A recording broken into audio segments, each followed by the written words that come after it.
I'm just gonna say it. MMOs have way better boss and encounter mechanics than RPGs do.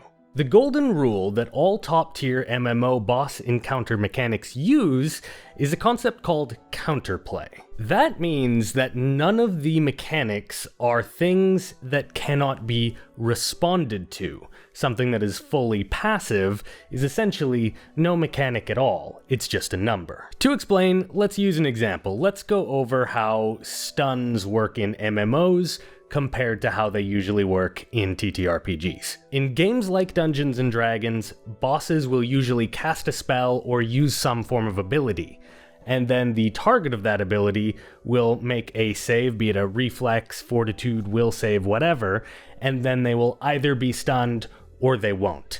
There is no actual, response from the player. They just roll a die and they are either stunned or they are not. There is no counterplay. That would not, however, be the way that an MMO would stun people. I'm going to use the battle against Jaina Proudmoore from Battle for Azeroth as my example because I am very familiar with that fight. Throughout the fight, Jaina's magic will be stacking a debuff onto the players that is essentially a chilling effect. And once that reaches a certain number of stacks, the player will be stunned. They will be frozen into an ice block. Okay, so what's the counterplay? This still seems fairly passive. You get these debuffs and then you are stunned.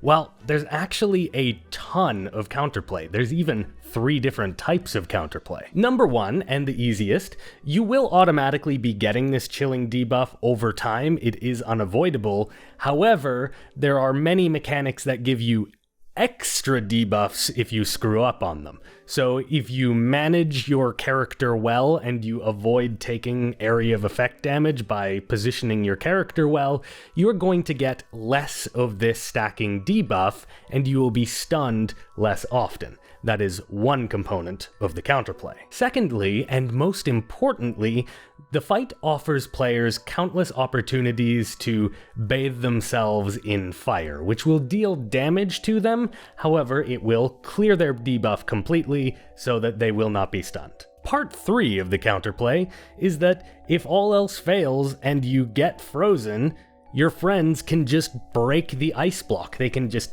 stop attacking Jaina for a second, and they can attack your block of ice to free you. 3 different kinds of counterplay.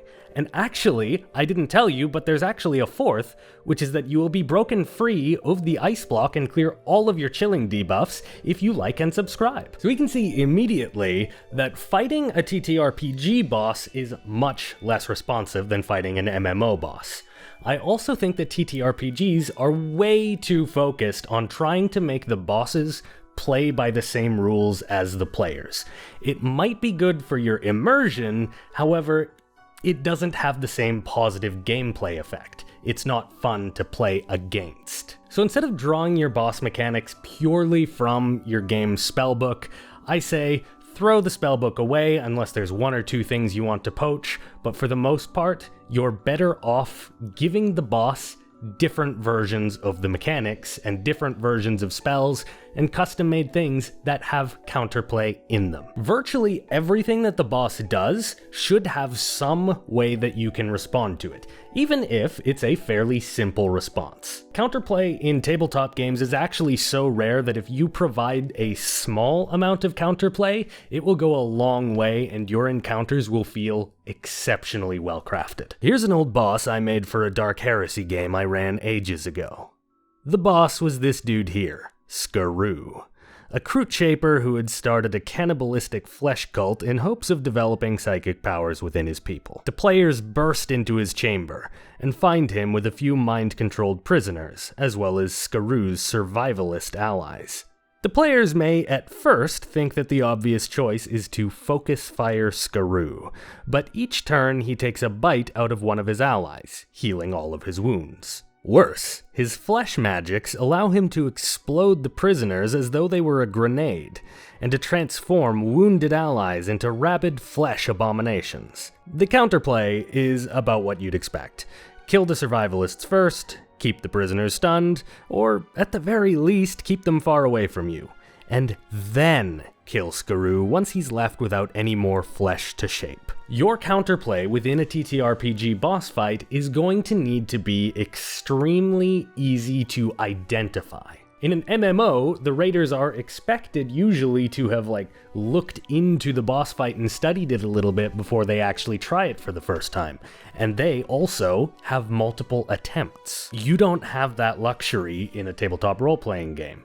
Most of the time, if you die because you mess up the mechanics of a boss fight in D&D, you're dead. So what I'm saying is, let's not go overboard. Still, the mechanics should be set up in such a way that if the players completely ignore them, they should have a hellishly difficult time with this boss. On the other hand, if they tackle them absolutely perfectly, then the entire encounter should be a cakewalk. Those might seem like two very opposite extremes that you should be balancing around, but the actuality is that in every single encounter, you're gonna get a little bit of both, and it's going to create a lot of balance. For the first turn or 3, your players are learning how this fight works, and it's going to be a bit rough. They're going to take some damage they don't want, they're going to run face first into mechanics that are going to, stun them and be difficult to deal with, but once they've had a couple rounds of combat with this creature, they should understand by that point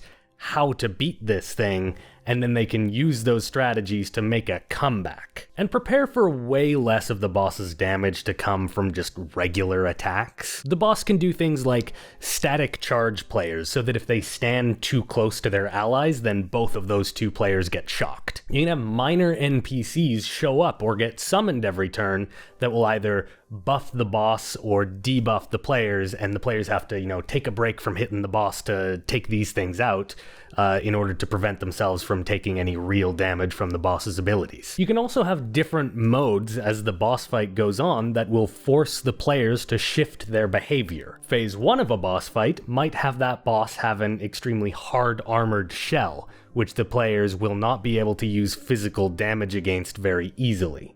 However, magic damage will go through just fine. Then in Phase 2, the shell breaks off, and the boss lets out a fire of elemental magic and energy, and all of a sudden now the opposite is true, where it is highly resistant to elemental and magical damage, but it is more susceptible to physical damage. You can also give players busy work to do in the middle of boss fights, and it actually creates a lot of interest. You could trap players in gauntlets that they need to escape in order to return to the party to fight the boss. That's a classic of MMO design as well. However, you still do need to play by the rules. You shouldn't be designing mechanics that fully ignore saves completely. However, you need to make sure that things are designed in such a way where the players do get to utilize their saves, but it's not going to save them if they're making bad decisions. If you are fighting Kel'Thuzad and you stand in the bad stuff, you are going to die no matter how good your reflex save is. If you don't know where to start with this, or you've never played an MMO before, I actually recommend you jump on over to a boss fight guide channel like Hazelnutty Games or Fat Boss, and you just look up some of their guides on random encounters and just see what kind of stuff you like. See what mechanics exist within MMOs, and also how players are meant to respond to those mechanics. So if you want to take some inspiration from MMOs in your D&D boss fights, that is how you move forward with it. You need to remember those two rules.